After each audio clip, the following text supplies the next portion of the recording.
so much, but we are going to practice this so that you are well versed with it. So you can do a little traction, you can also do a little circumduction and give a little roundedness.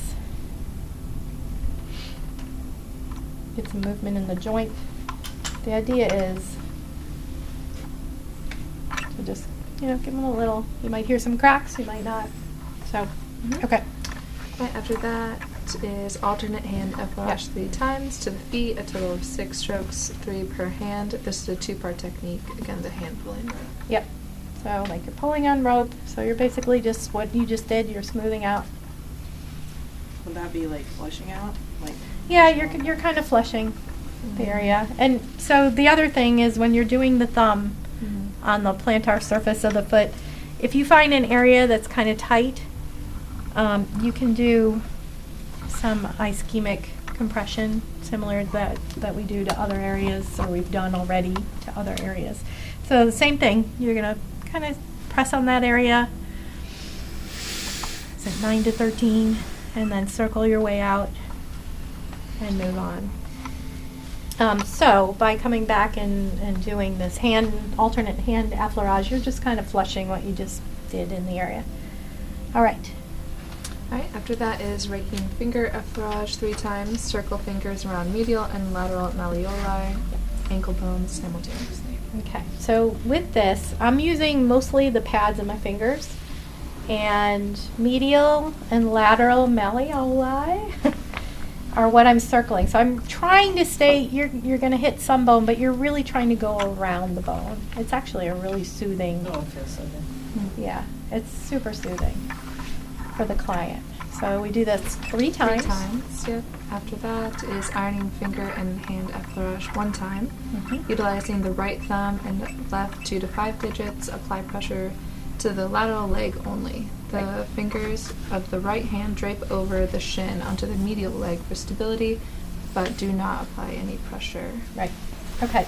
So with this, I'm using my inside hand as my thumb hand, and then I'm chasing it. I think it says on there, people chasing dinosaur. Yep. Okay, so imagine that's your dinosaur.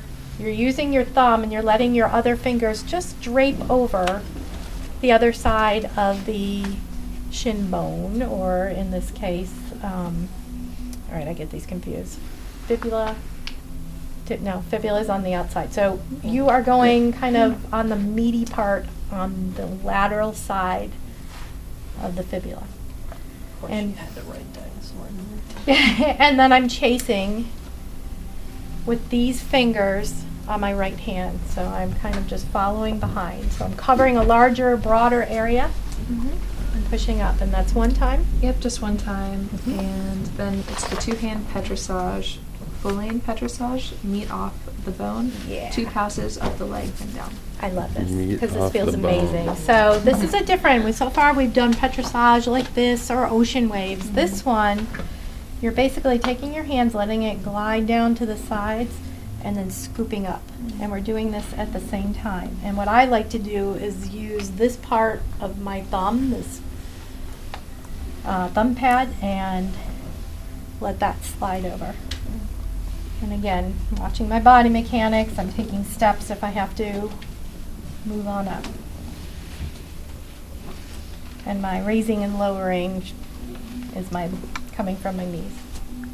And that's just to the knee and down. We're only doing it to the lower leg, yeah. Okay. So up here where you start running out of, you've got a lot of meat on the bone, and then you start running out, you don't want to go that far. You want to stay in this area. Come back down, I think it says 2 passes. And 2 passes up the leg and down, yeah. Yep. Okay. And then raking effleurage 1 time to the lateral side of the leg while searching for any trigger points, taut bands, or areas of tension. Right. Same thing. So when it comes to the lateral side, I like to use the thumb on my inside hand, but then I like to follow with my 2 other fingers. And I think last week when we did posterior thigh, same thing, I like to use the fingers a little bit, but you have to be careful because you can wear out these joints. But the idea behind that is I can kind of get a little better movement than just my thumbs. I'm somewhat limited with my thumbs, especially being at a little bit of an angle. So if I find a spot that's a little tight, I'm going to stop, and I'm actually going to do a compression, but I'm going to compress with my thumb. You can compress with your fingers, but you always want to make sure you're locking your joints as much as possible. And then same thing, you would circle out and move on. And then a two-hand effleurage, one time up the lateral leg to smooth and transition to the knee. Yep. Okay, so I'm still sticking with the lower leg on this part, but I'm coming all the way back to the top of the foot. So once I've got my move up here and I've done my compressions, I'm going to not remove my hands off the body. I'm going to just come back down, and now I'm going to do a two-handed effleurage up. So we don't want to put compression on any bony structure in here. This side tends to be sensitive. I would more or less just drag my hand, allow my hand to drag up if I'm going to touch that side. But a two-handed effleurage up to the knee. And then a two-thumb circular effleurage 3 times, starting with thumbs just above the patella. Trace the edges of the entire patella. Thumbs will cross just below patella and uncross just above it. Okay. So basically I am creating circles around the knee with my thumbs. This is very light pressure, so what I'm doing is I'm starting above the patella, and my thumbs are not crossed at this point. I gotta get my bearings. Okay. And then I'm bringing my hands down.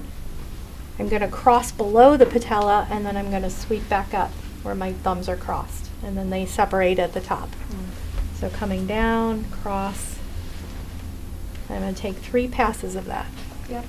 And after that, it's the one-hand effleurage. So 3 lines, 1 time each, utilizing inside hand or palm, medial and intermediate, switching to outside hand or palm for lateral thigh. Be mindful of inner thigh. Yep.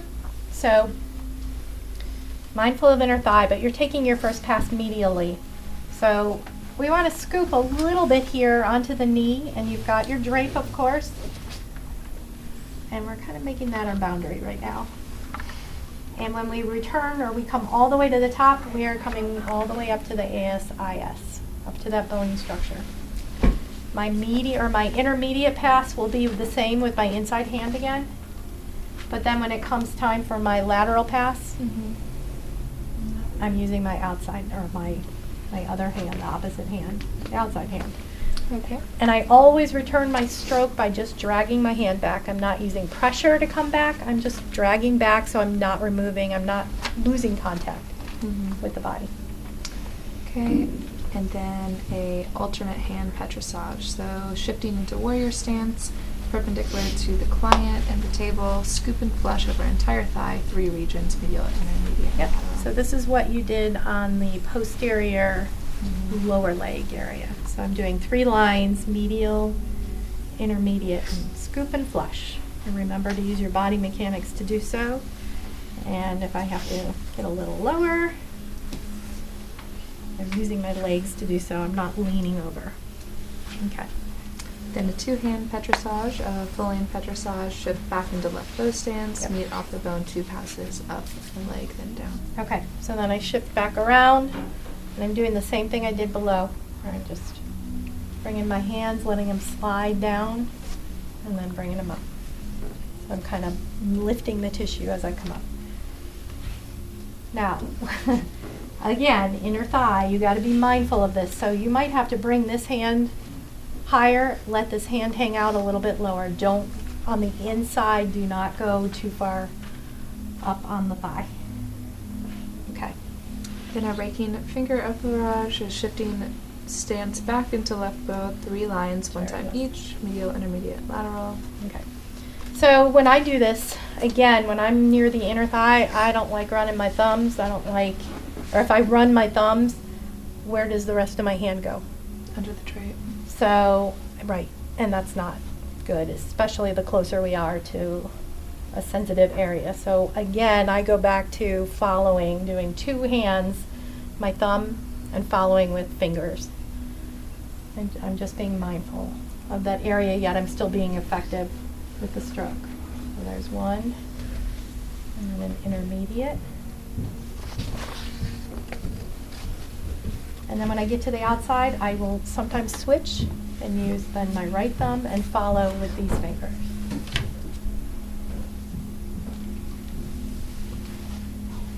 So there's different ways you can do that for that outside line. You can even move a little bit further back from the table. So, okay.